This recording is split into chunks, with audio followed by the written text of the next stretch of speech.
So first question, exactly why were road impact fees not raised to pay for the impact of the projected roads? And in February, I believe it was, of this year, we instituted a study, and so the board just this evening adopted the study and set a public hearing for November the 12th to consider a change to the fee schedule. So they were actually considered, and as I just stated, we actually moved forward a year earlier on the study to try to see if we can get additional impact fees to support additional road capacity improvement.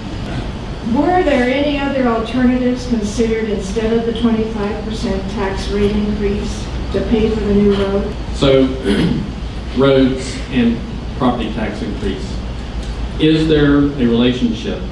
There is, but it's indirect, not direct. So, an explanation. Roads have traditionally been paid for through gas taxes, road impact fees, and transfers from the general fund. So transfers from the general fund also includes property taxes as one of its revenue sources. What we did in this fiscal year's budget that was presented and adopted by the board, knowing that we needed really to focus on the gas taxes and road impact fees for the roads. In the past, we also had public works operations paid for gas taxes. We moved the public works operations into the general fund. So that's the indirect relationship.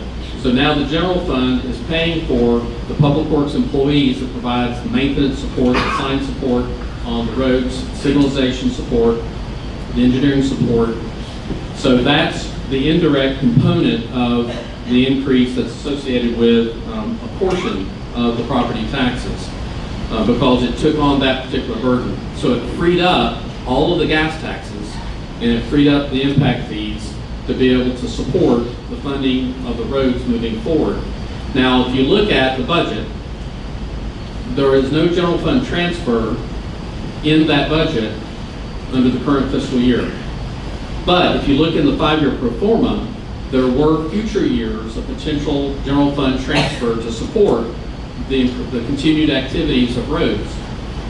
Part of the goal during this 5-year period of time is to try to reduce those impacts of any general fund being transferred to support roads into the future. So the desire, the ultimate goal is to still have gas taxes and road impact fees covering the new construction capacity and maintenance of roads. Now that the dust is settled, would you repeat it the same way? In other words, the way the process went with approving the budget for the fiscal year? And what, if anything, would you do differently? So the recommendation would have stood. There's no question about that. So that's an objective budgetary recommendation. There's a demand for services. There's a service level that's desired. So that doesn't change. The only thing that I would have done differently, and this is talking about me, because I'm not going to ever make a comment about what commissioners can or can't do or should not have done.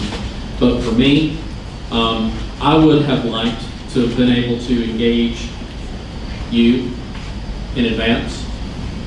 This is the first time I've been to a POA meeting, so that's the reason why I was real excited for the invitation and the opportunity to come.